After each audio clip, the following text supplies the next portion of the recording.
Good afternoon. Welcome to our Leadership Speaker Series. Thank you all for coming. We are honored to have as our panelists Melissa Messina Lanthorn. Ms. Lanthorn holds a degree from Capital University Law School and after graduation passed the Ohio Bar.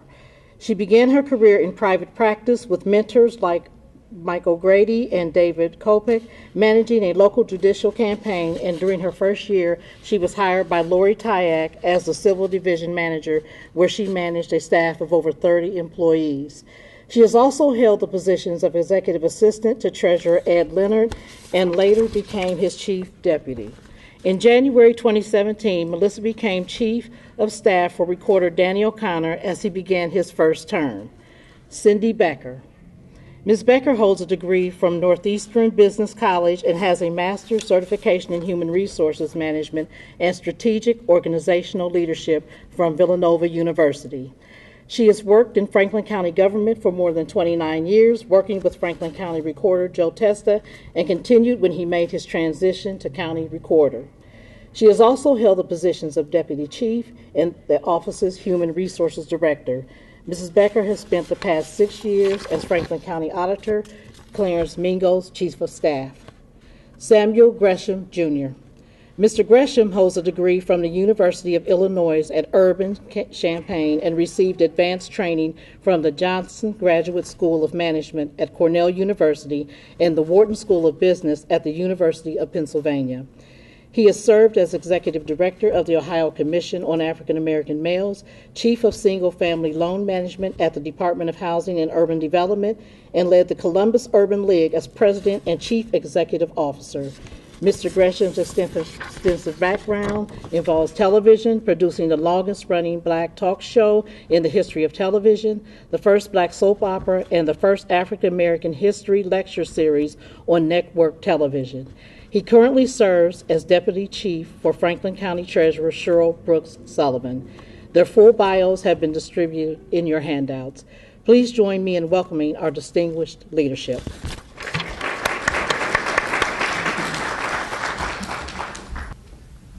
Well, thank you very much. I'm honored to be here to speak before this group, and I'd like to thank Treasurer Sullivan for giving me this opportunity. I guess if you read my bio, I'm kind of an eclectic guy. Athletics was prominent in the first part of my life. Television and cinematography became a part of that also.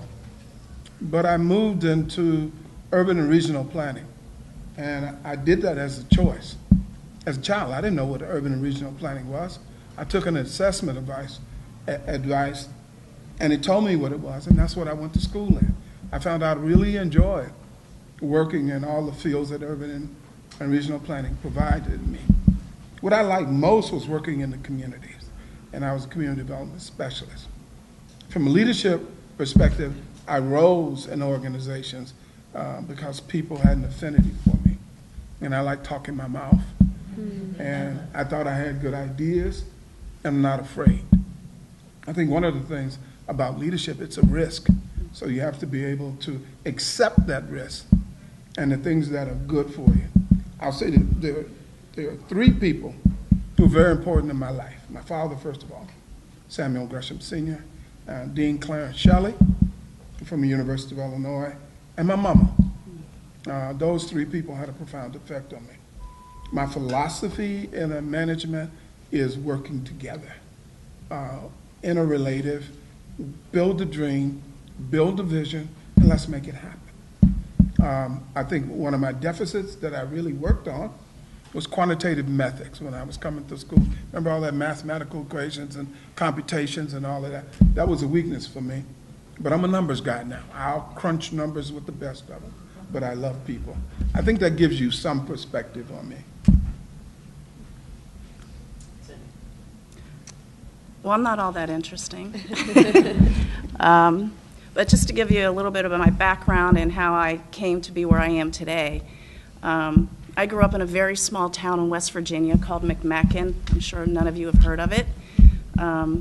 But I was born and raised there, went to college there, went to a small business college there to actually pursue a degree and to be a medical assistant.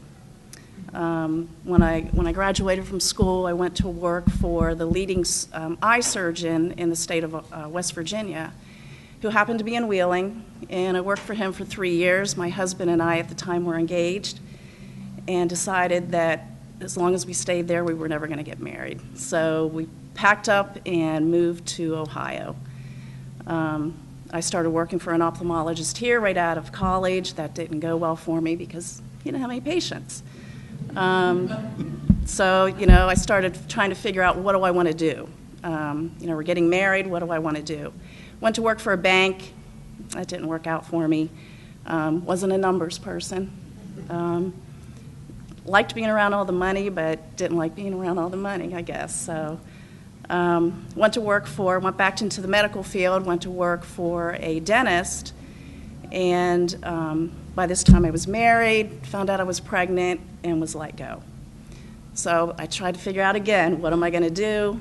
Went to a friend of my husband's, knew someone that worked for the county recorder, and said, you should apply at the county recorder's office. Government was not the place that I really ever saw myself. And I thought, okay, I'll give it 5 years. And it's been 29 years ever since, and I never regret it. There's a day that goes by that I just really enjoy what I do. I love being a public servant. I come from a long line of public servants. My son is a fireman. My stepdad was a postman. We've got police officers, so I come from a long line of public servants, and it's really what I want to do. So, one day Clarence Mingo walked in the office when Joe Testa decided that he was going to retire, and I liked him from the minute I met him. And it's just been a great experience working under him and learning from him. And I know one of your questions about how you prepare to become a chief of staff. But I'm going to tell you right now, there's no preparation to become a chief of staff. There's no college courses. There's nothing to really prepare you for the real life experience of being a chief of staff. But absolutely, leadership plays a great role in that. Plus you have to surround yourself with the right people. That's what makes my job the easiest, is the people that I work with every day. So I went to law school. Before, when I was really young, I thought I was going to be a marine biologist and go move to the coast and swim with dolphins all day. That was what, And when I was 16 years old, I was doing my driving hours for when I was 16 years old, and I was the guy that was teaching me was just a talker, and he was talking about what he wanted to do, and I'm thinking, why are you sitting in here driving 16-year-olds around?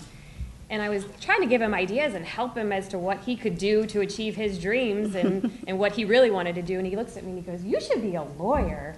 You're really good at this, convincing thing. And that honestly was the first time anybody had ever said that to me. And so I was like, oh, maybe I should think about that. Being in Ohio, marine biology was a stretch, right? So anyway, so then I determined about that time that I was going to go to law school. So I went into law school thinking that I was going to be a criminal defense attorney, and got in there and realized that there was a whole lot more to the law than just the law as you learn in law school. You see lawyers all over this building in different roles. There are so many opportunities that open up to you when you get that legal education. So I realized quickly, too, as you learn more and more about the law, that, gosh, it really isn't that glamorous. And most of the time when people come to you, if you're a lawyer, it's because something horrible has happened, and you're dealing with a lot of people's problems, which I'm not shy to do, but you're in a very emotional state when you're a lawyer. I wanted to do good, so I knew I wanted to do good, and I knew I wanted to help. And then I just naturally kind of fell into some leadership roles during law school. A friend looked at me and said, you should run for Student Bar Association president, which is basically student government in law school. And then I got involved in administration that way. So I won that election and became involved in administration and realized I was really good at helping people solve problems and bringing people together and articulating issues for folks. So when I graduated law school, I passed the bar, which was a feat in and of itself and something I never want to do again. And was happy it happened the first time. 2 months of your life just completely, I don't even recall what happened during those 2 months. But anyway, and then the legal market kind of fell out in Columbus. I knew I was staying in Columbus, but the legal market here is right around the recession hit, and trying to find a legal job was nearly impossible. There was classmates of mine who had gigs with the big law firms in town right out of law school. They got picked up right before they took the bar exam, and then literally a year later were filing for unemployment. And you have an enormous amount of debt as a law student, and it was really scary time. So I ended up getting involved in the political world. That's kind of probably how a lot of us come to be here, some sort of connection, right? And ran a judicial campaign, got exposed to a lot of folks, met a lot of people along the way. Actually, that's where I met Ed Leonard the first time. He was running for election that year. And you just Columbus is a small place. You realize that Columbus really is not that big of a place, and a lot of people know someone, or especially working here, everybody's connected somehow. It's not that big of it's a big town, I like to say, because it's not really, it still has that town feeling, even though it's a huge city. So I just then, during that campaign cycle, met folks, and I ended up working for Lori Tyack as a manager. I will say that was the most enlightening experience that I ever had. I was not a great manager. I did okay, but I was not a great manager. It was my first time doing it, and I really hadn't managed people before. I'm so glad I did it, but your first exposure to those situations, you realize what you don't know. I quickly learned what I didn't know, and I quickly learned what I needed to do in order to just make the best of it, right? So I ended up there for 2.5 years, and then went on. Ed needed some help over in his office, and meeting him and knowing him along the way, and just knowing him as a person. Ed's one of the most wonderful people I've ever met in my entire life, just genuinely a great person. He's like, come work for me, and I was like, okay, great. I needed a change at that point. And I went over as his executive assistant, which was great, a great role too, because you kind of learn the intricacies of an elected official when you're that close to one, and what it takes, and the demands, and the ideas, and what flows through their desk, what they're, from inside the office as well as outside.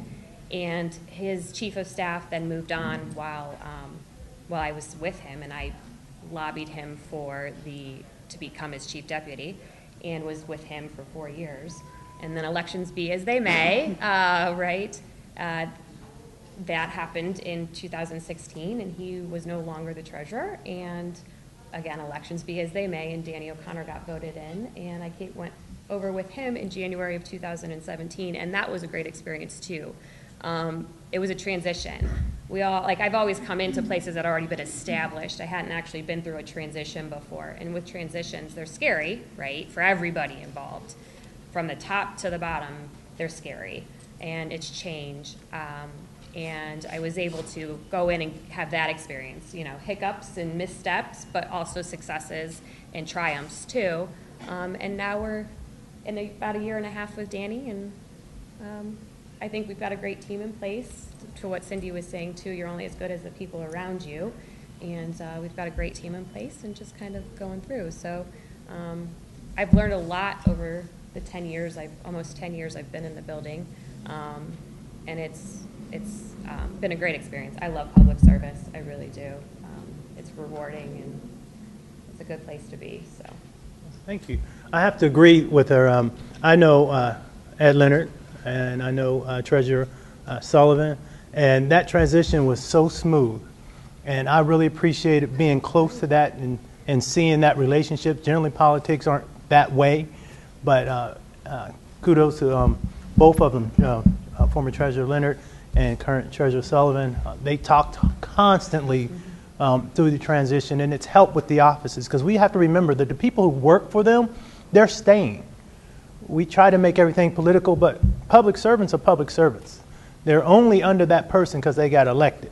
You're going to do your job regardless of who's in office. So we have to remember that. And that's partly why I do these, these sessions because we're all here. They're going to leave, but we're going to be here and we're going to be serving the public. So I appreciate that. All right, so I'm going to start back with you, Cindi, since I give you my one question, since you already alluded to. Give me your experience in education and how has it might or may have prepared you for your role. Like I mentioned, there's nothing that really can prepare you for the role. It's very unique. As I mentioned before, there's no college courses, there's no Fred Pryor seminars on how to be a chief of staff. I guarantee you, if you ask any school child, what do you want to be when you grow up, it's not going to be a chief of staff. It's basically a role that you have to grow into. And that's kind of how I felt that it happened for me.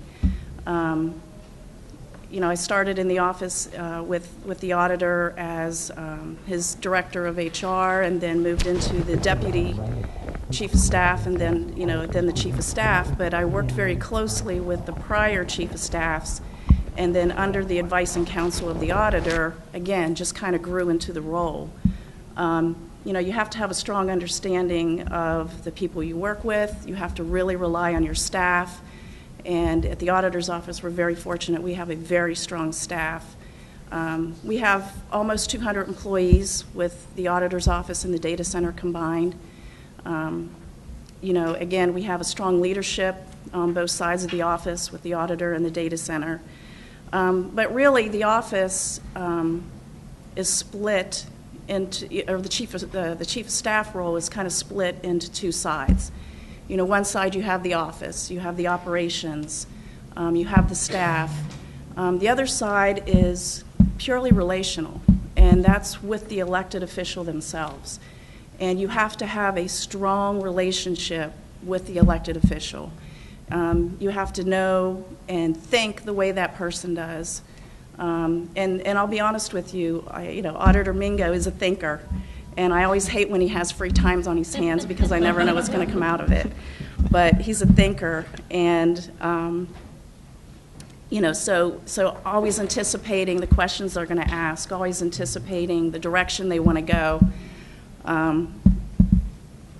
You know, again, it's relational, and you have to have not only that professional relationship, but you have to have a personal relationship with the elected official. You know, kind of as the chief of staff, you're kind of the gatekeeper for that person. You're kind of the protector for that person. And it's not just that person. It's not just that elected official. It's their families as well. And, you know, you always have to make sure that you're making the right decision, because at the end of the day, if you make the wrong decision or you do something wrong, it's really not going to be your name in the paper but theirs. And you have to really have an understanding of how that's going to affect them personally.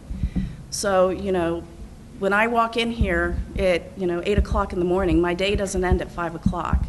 My day, you know, I don't work a Monday through Friday job. My job starts on Sunday morning and ends on Sunday morning, and it's a 24/7 job. And always in the back of my mind is, am I representing the elected official the right way? Good. Mr. Gresham. My response to that question is what Dean Shelley taught me. He said, you better have a plan, and if you don't have a plan, somebody will plan on you. Mm-hmm. So he taught me fundamentally, you need to build your career. You need to understand what parts are important and what you want to do. I wanted to be a professional planner. I never thought about all these other things. I just wanted to be a planner, work in community groups, build community.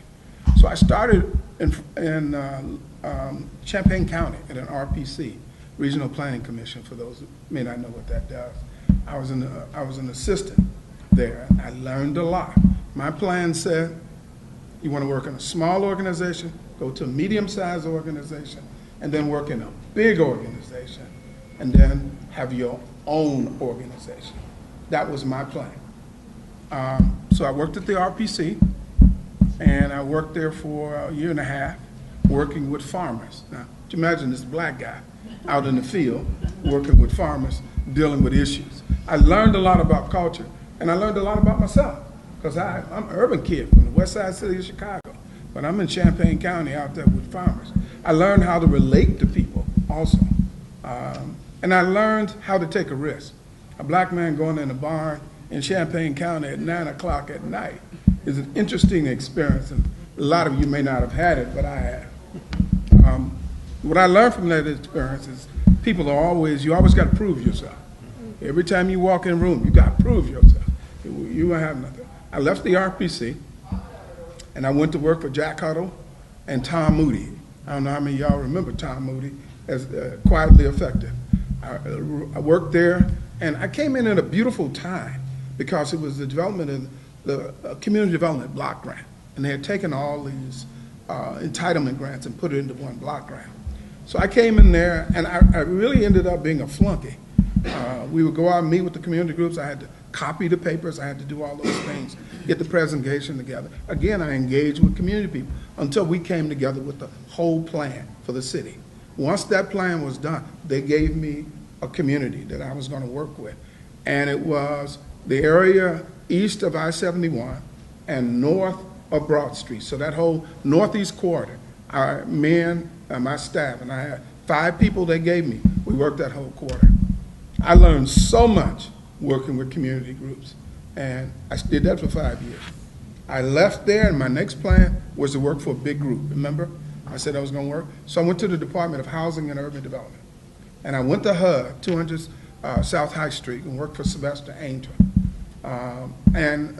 Director Angel used me in a very interesting way. He first brought me in and tested me, see what my skill levels were. And he would send me to the departments that he was having problems with.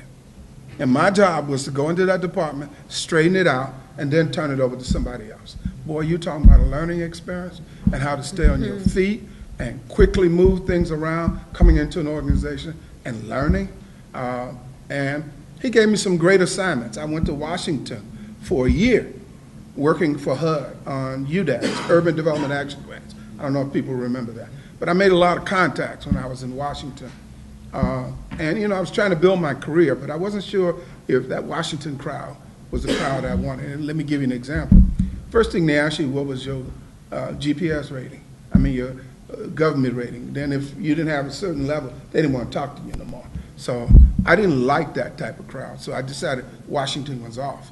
I came back to Columbus, and I decided I wanted to have my own organization, whether it's an economic development organization, community advocacy organization, or education. This group out here called the Columbus Urban League existed. It was in a building at 700 Brighton Road. They had a staff of about 12 people, and they had a budget of $845,000. Never forget it. I decided I wanted this job. So I decided over a year and a half point how to get this job. And when I went in for the series of interviews, I was really prepared. I studied the history of the organization. I studied the history of the Columbus organization, understood the national approach. I understood all those things. We took this organization from $845,000 in a single floor building with a staff of 12 to a building 25,500 square feet, 3 floors. Went from a budget of $845,000 to $10 million, and with a staff of over 200. Now that took a lot of planning, that took a lot of nerving, but it was a wonderful experience for me. Now the point I'm trying to make with you is, I decided I had to have a plan, and I followed my plan. Now I'll give you the last component of my plan. I wanted to be president of the National Urban League. That was a part of my plan. Now you're gonna have a plan, have a plan. So I had this plan to become president of the National Urban League, and I went after it. John Jacobs left. I organized 139 affiliates to sign a letter to get me an interview to become president of the National Urban League. I got 2 interviews to be president of the National Urban League. Now, from a little boy from LaFleur County, Mississippi, whose parents were sharecroppers, to sit down with all these corporate types and interview for the president of the National Urban League was a heck of a transition for me. It was a heck of a transition as a person. Now, I learned several things. If you don't plan, somebody else will plan on you. You have to have your own plan of what you want to do.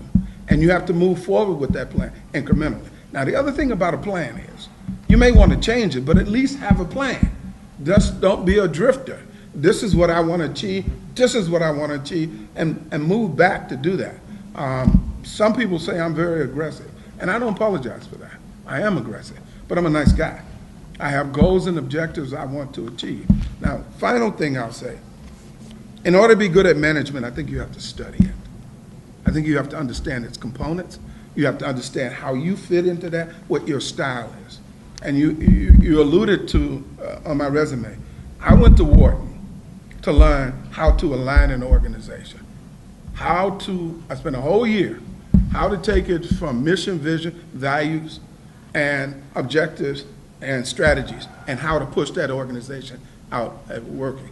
I went to Johnson School of Management at Cornell to learn organizational dynamics.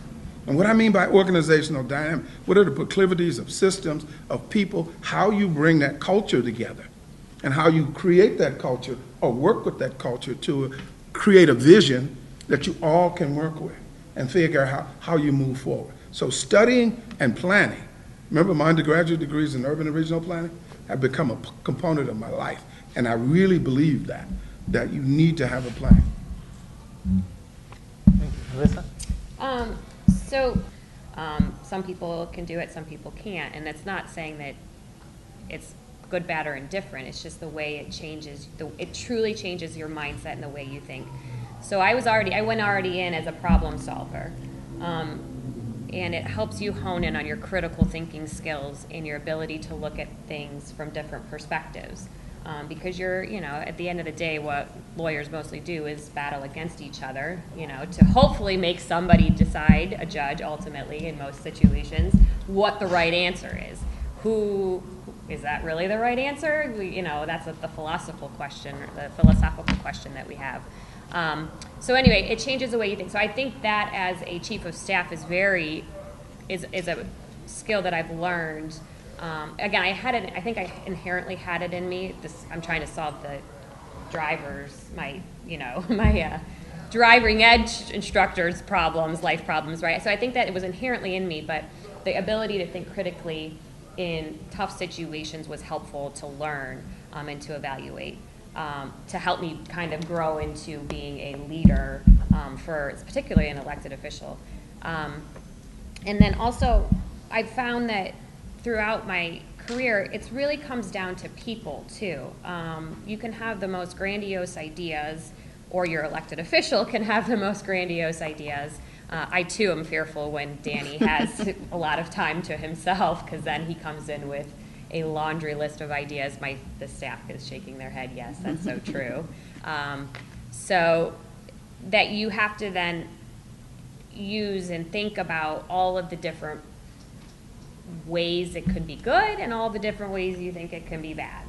There's always two sides to every idea. There's always two perspectives. There's always multiple perspectives too, sometimes with the way where we sit up here, not only from the staff that's in your office, how they're going to take it. That's where the people come back in. How the public is going to see it. Then how the elected official is going to talk about it.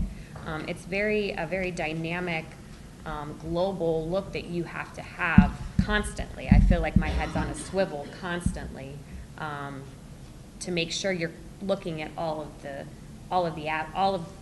different perspectives. So between the critical thinking, and then I also got my MBA after law school, to then also be more aware of the business side of what those critical pieces are that you need to remember. And then, like I said, at the end of the day, it's about the people, the relationship building, not just with your elected official, which is very important from a trust perspective, because you are making decisions for your elected official on a daily basis that if you don't, and I went through this with Danny initially, we didn't know each other prior to, we instantly hit it off and chatted real well and it was comfortable, but there's still a learning curve when you have a new boss, particularly an elected official, who you almost have to fall in line with almost immediately in order to be successful, or in order to feel successful. I mean, we were successful, but it's still this feeling that you are doing what they're proud of what you're doing for them, because you really are doing it for them. Their name is in the newspaper, hopefully for good things, never bad, thank the Lord. But that's what you're hoping. That's what you're constantly hoping for. So it's understanding the people, all the way from your boss, the principal, all the way down to the person who's greeting customers at the counter. It really, truly is. And that's something I learned early on from the mentors I had.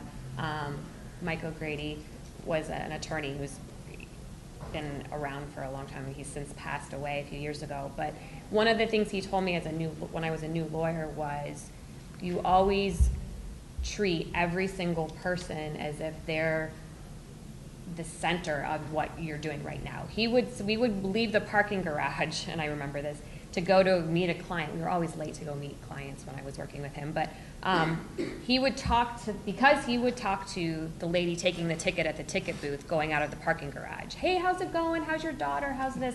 I mean, that stuff goes a long way, particularly when you have a staff of 30, 40, 50 people, and then you also have a building full of folks that you're dealing with on a daily basis. So that's what I have found has been my experience and success, because there's some good messages that we deliver. There's a lot of bad messages that we deliver as chiefs of staff. But if you've got that people connection with them and you've built that, it makes it a lot easier for you to do your job.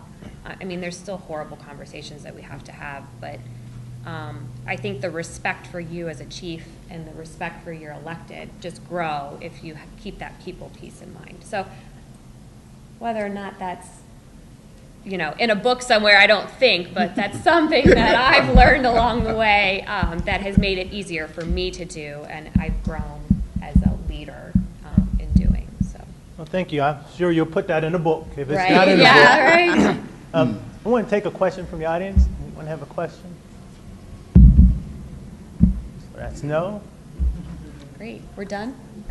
No, we're going to pause for a second because I think people are so interested in hearing what you've said, and I'm going to put you back on the spot. Okay, great. So all of you talked about the difficulties of being the implementer of your boss's vision, protector of your boss's reputation. And I appreciated when Cindi talked about it's the family you're protecting more than anything else, not just that elected official. So Melissa, what's the most difficult thing you've experienced, or the difficult challenge in implementing your boss's vision?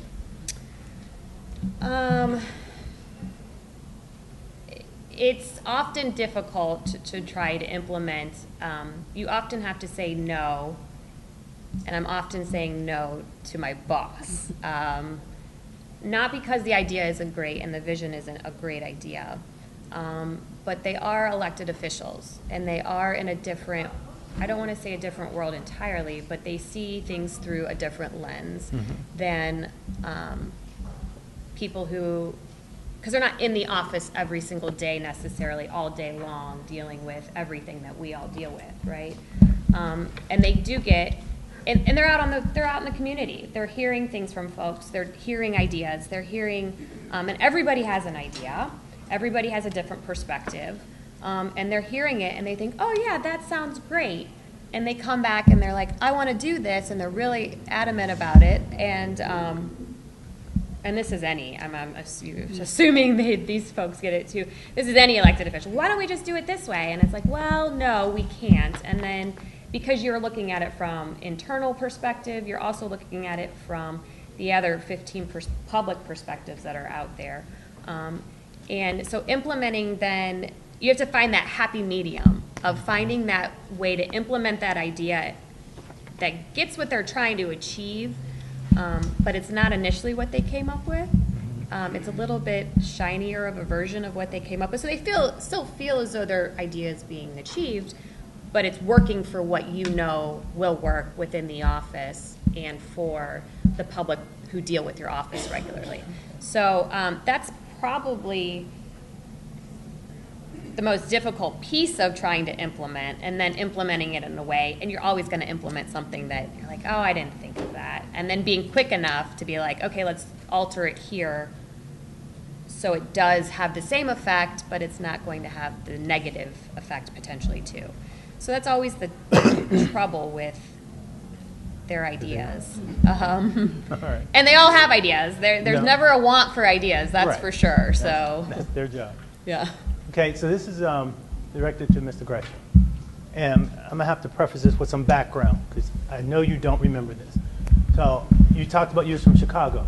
When I came to Columbus, I was one of those folks who was just trying to make my way. And I was at the Salesian Boys and Girls Club. I was assistant executive director at the Salesian Boys and Girls Club. And I knew no one here in Columbus.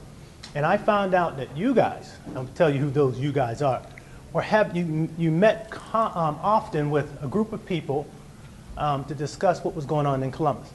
That group, the names were like Ray Jones, Ray Miller, Herschel Craig, Akko Kambone, Alex Shoemake. Alex, yeah. Trying to Judge think. Jackson. Okay. So Yvette McGee Brown. yes. So you won't remember this, but I volunteered to get into that meeting by taking notes. One of the things you mentioned is in part of your plan was to get out in the community and know people and help people. Mm-hmm. And that's how I start making my way around Columbus. So here's my question for you. I don't know if you were paying attention to me, but here's what I looked at. And so I wanted to ask you, how did you identify the differences between good leaders, future leaders, and good supervisors? You said something to me that sparked me to go out and try to do things to change my life and to lead others in the community, and it worked. How do you do that? Well, thank you, first of all, for giving me that. And I do remember you. I remember you distinctly as a part of this group. And I think you heard some of the names. These people have become important people Oh, that's right. in this community. Yes. But those relationships were important. I learned from Jerry Hammond. I don't know if y'all know Councilman Hammond, who was here, and Jim Roseborough, and Dr. Roseman. Those are some people from way back. You smiling, you must have known those people. I learned that there's a dynamic that exists with the leader that is not the same as a supervisor. A supervisor has a relationship with people on an ongoing basis. A leader comes in as this charismatic, inspirational individual and kind of blows away. Now, the rare combination is a person who is a motivator, a leader, and then a manager, supervisor. That's a rare combination of the type of person that you meet. In the world I came from, the analogy that I grew up with is that the NAACP shook the tree and the Urban League picked up the nuts. Now, does everybody understand that analogy? The NAACP raised hell, demonstrated and did all that, and the Urban League would come in with the program to solve the problem, whatever the problem was. So that's when I learned the clear difference between the charismatic leader and then the leader, manager. And there are different types of managers. There are people who are good at graphics. There are people that are good at organizing. These people are still leaders. They may not be the leader, but no leader will be successful without all these people. I will tell you, Sandy Cephas, Annette Hudson-Clay, Otha Meadows, Cynthia Carpenter, all contributed to my success in the organization that we ran together.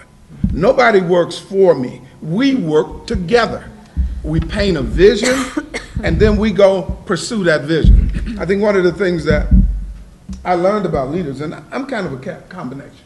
I'm a combination of I'll go out in the public, speak, and try and motivate people. Then I got to go back in the room and come up with a plan, organizational chart, and how to get grants and all that. So I'm kind of a combination of both of those people. But what I learned is you have to segment yourself. I'll give you one story and I'll stop talking. The idea of building that building at 788 Mount Vernon Avenue, which cost $2.3 million, was hard for my staff to understand. How are you going to run this organization on a day-to-day basis and go out and raise that money? To this day, I don't know how we did it, but we did it. And it was built on a vision and a feeling.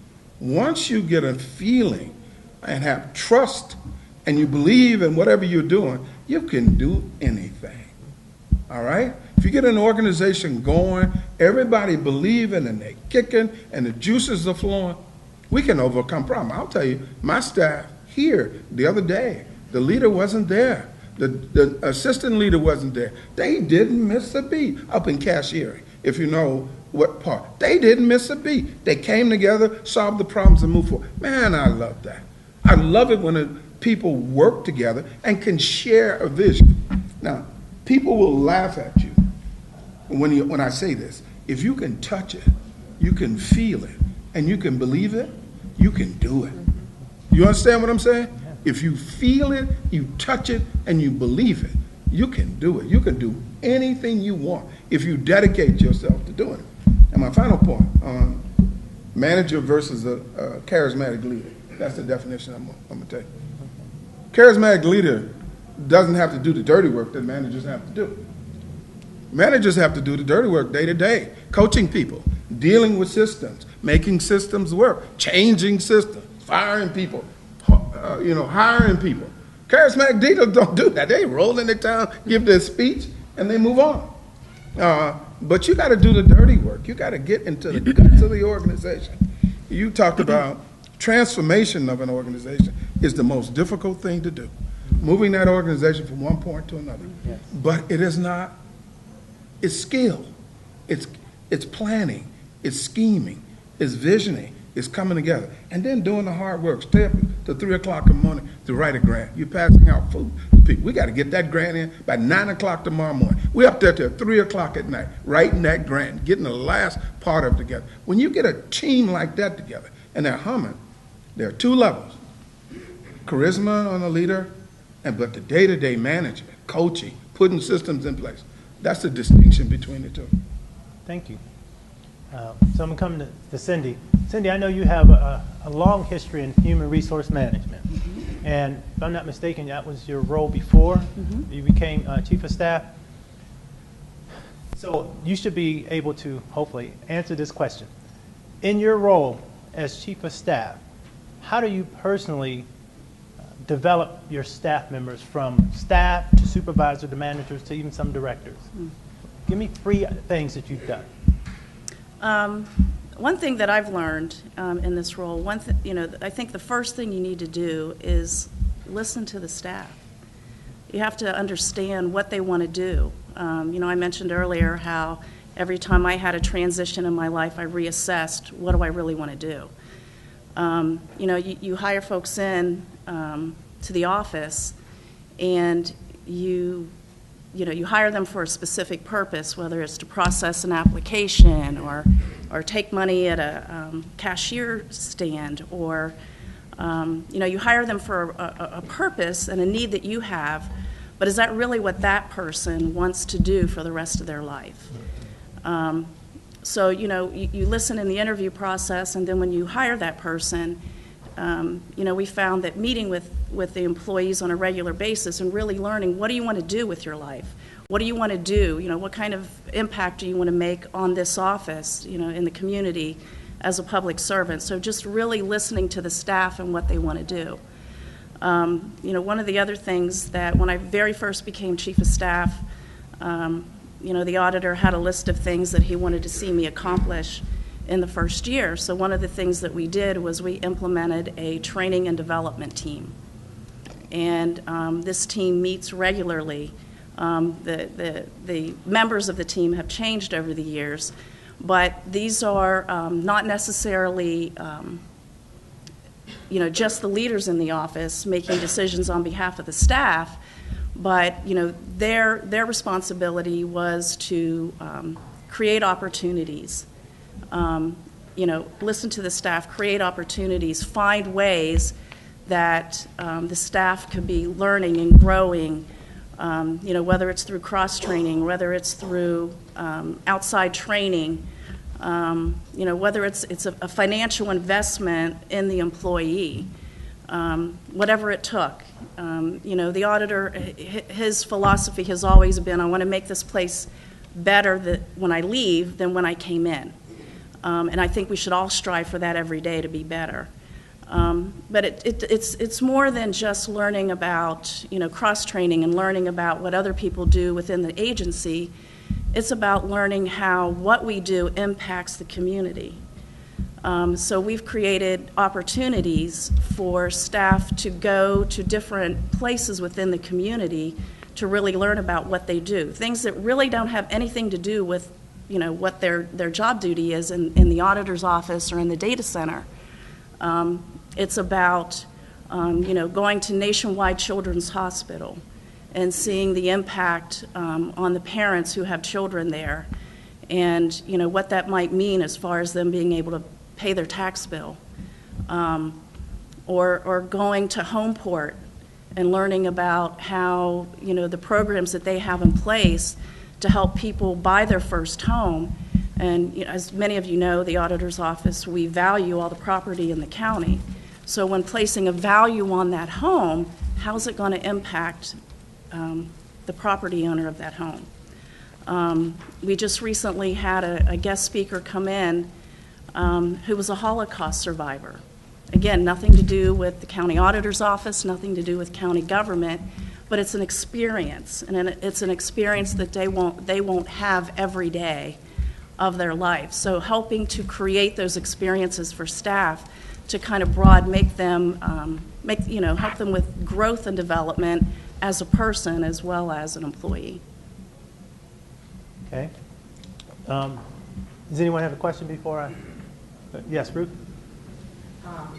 So you three have really come to this role from really different perspectives. An attorney, Cindi, yours has been more like, a lot of us, it's been more like a jump than a step ladder, but it's been very successful. Mr. Gresham, yours is different.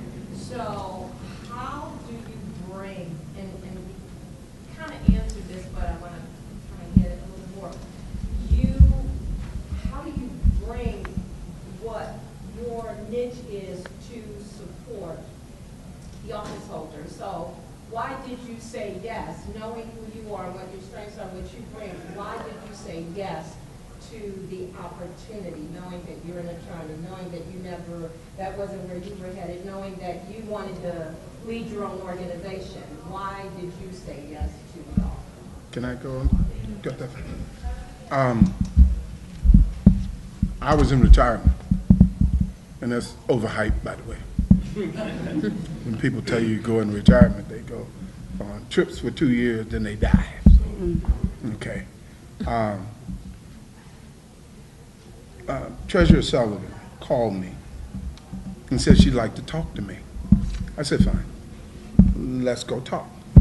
So we sat down over a series of meetings, not one meeting, but a series of meetings. And what I was looking for was, what type of person was she? Could I build a vision with her? Could I help her? One of the things that we do, that we agreed to when we started, we plug in every week. Every Wednesday for 2 hours, we sit down and talk about her vision and what's going on in the office. Every Wednesday, not every 2 weeks, but every Wednesday. Then what we have there is an ongoing connection on how the vision is being built. Her vision, how she wants to roll it out, and I give her analysis of the problems. And then I add things. Hey, how about this? You want to do that? How about adding these things to it? So we have this constant dialogue. I bring stuff in, I bring proposals in. For me, it was a continuation of what I always did. It wasn't new. I had this dynamic leader who was charismatic, and she wanted to do things. I worked with other people like that before, and I enjoyed the opportunity, particularly at this stage of my life, to have that opportunity to be here and help craft and shape this. So for me, it wasn't really hard. And sometimes you have to say, are you in the same time zone and same temperature with your leader? And you have to check that, and that's a euphemism and symbolism to say, is there much chemistry between the two of you? And we have a lot of chemistry of working together. If you ever talk to her, she talks much like I do, moving her hands, and she's energetic. And so we work well together. It was a chemistry that God created, and I can work with it. For me, when Auditor Mingo came to me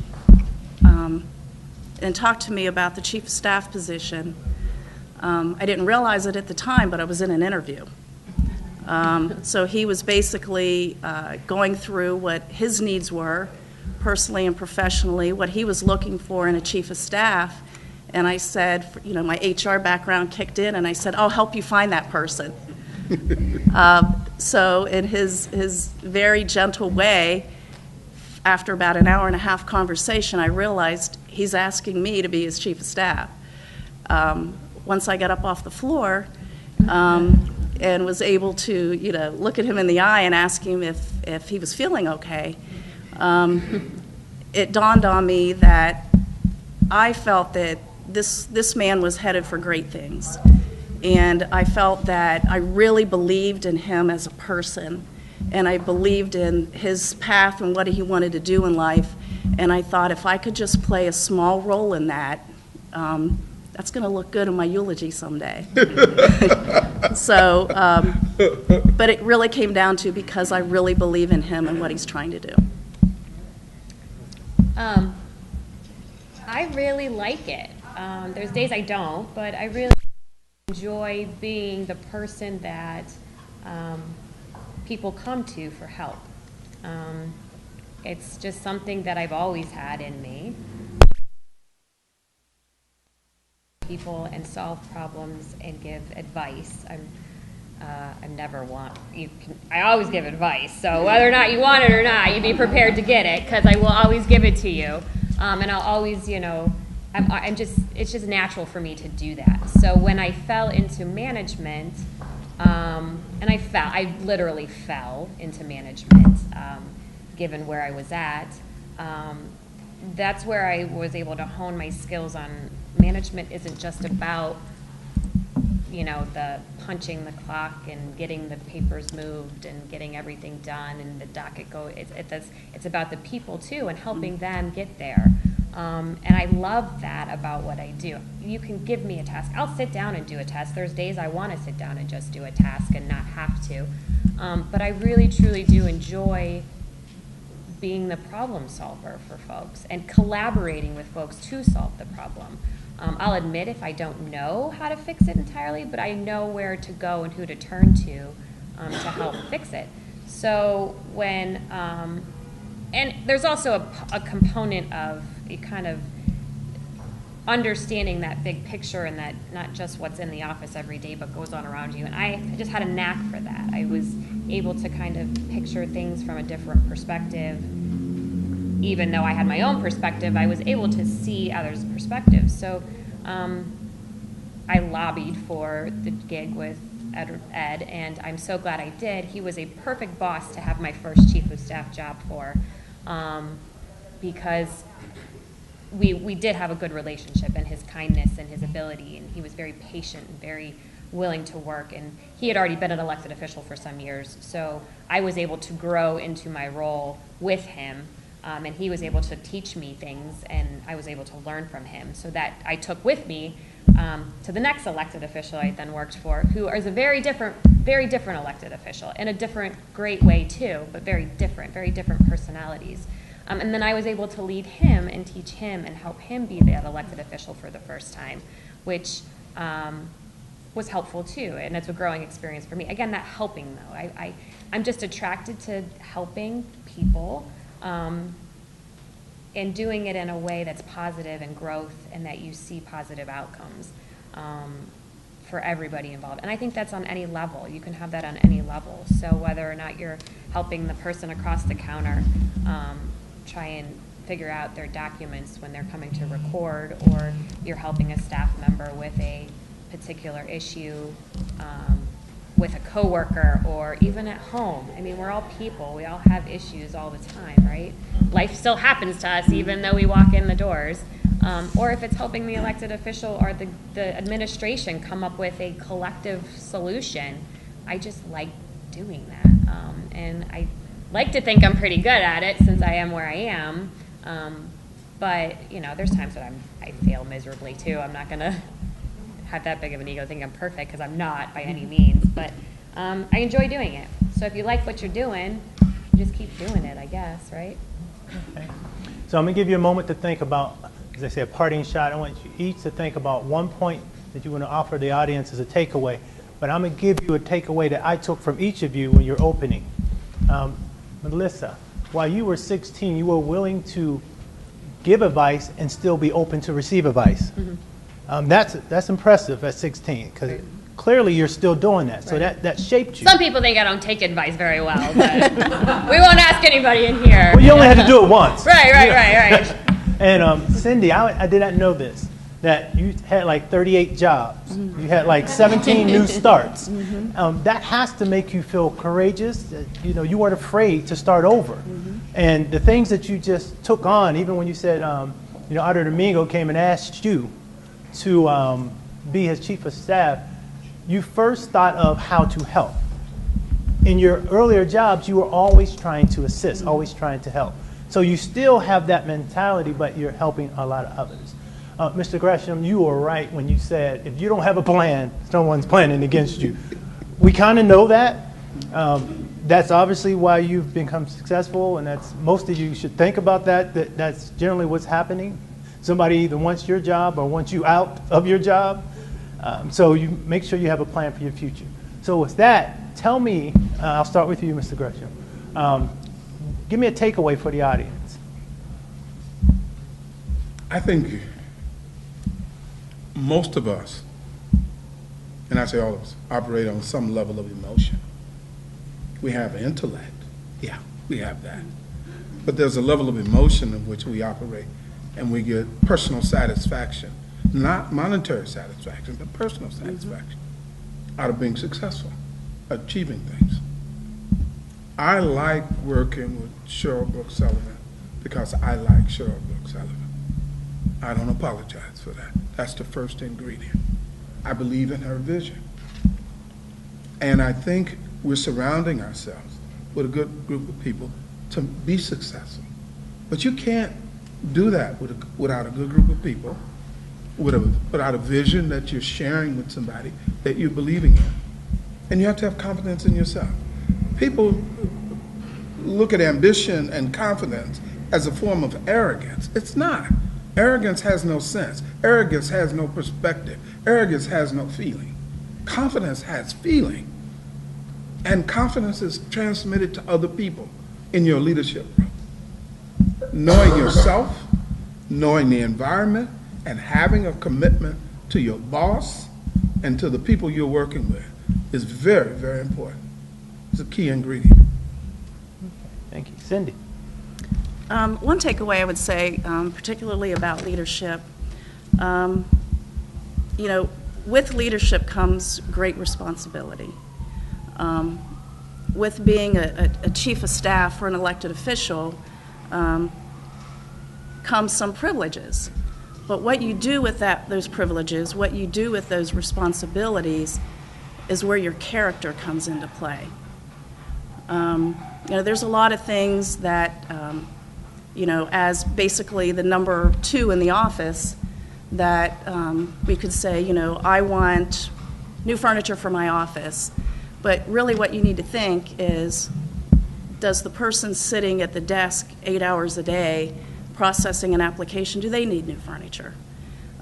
So you need to be responsible with the privilege and the responsibility.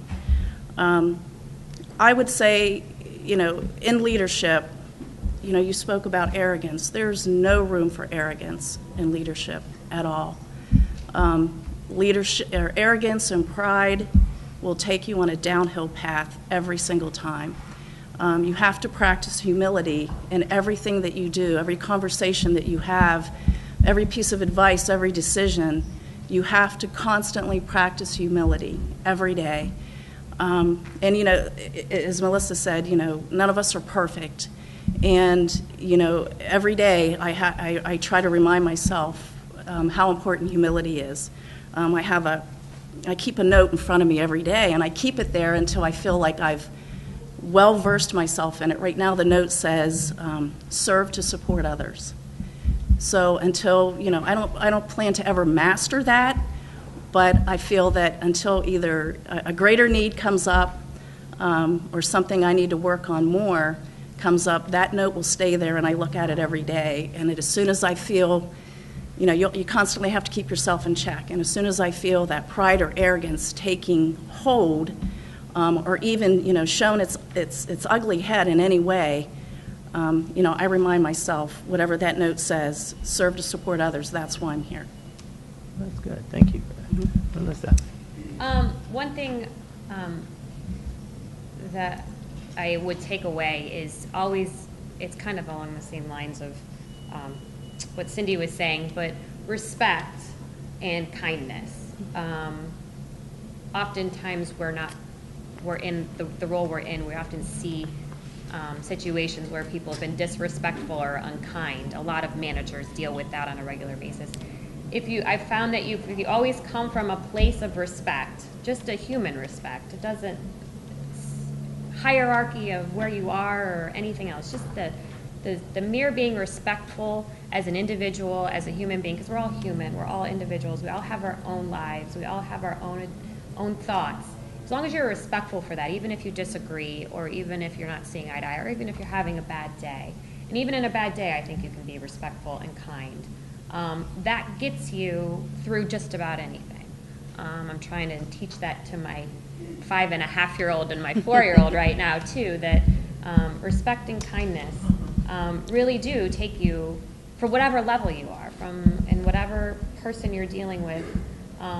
And as a public servant, it's especially important because while we're all here and we think we are serving, you know, our elected officials or our managers or whatever, we really are serving the public in the roles we're doing. And that's, not everybody does that. So as long as you're respectful and kind, even if the answer is no, usually, or it's not what they want to hear, usually you can still get the job done and move on. And succeed, even if it's tough. So. Wow. Thank you so much. Thank you, Melissa, Cindi, Mr. Gresham, for coming and sharing your thoughts with us, how you achieved some success. But I really appreciate how you talked about how you helped others, become successful. So they'll be here for a second as we're going to end right now. If you have any questions for me, come up and talk with them on your way out. But again, can you help me welcome them?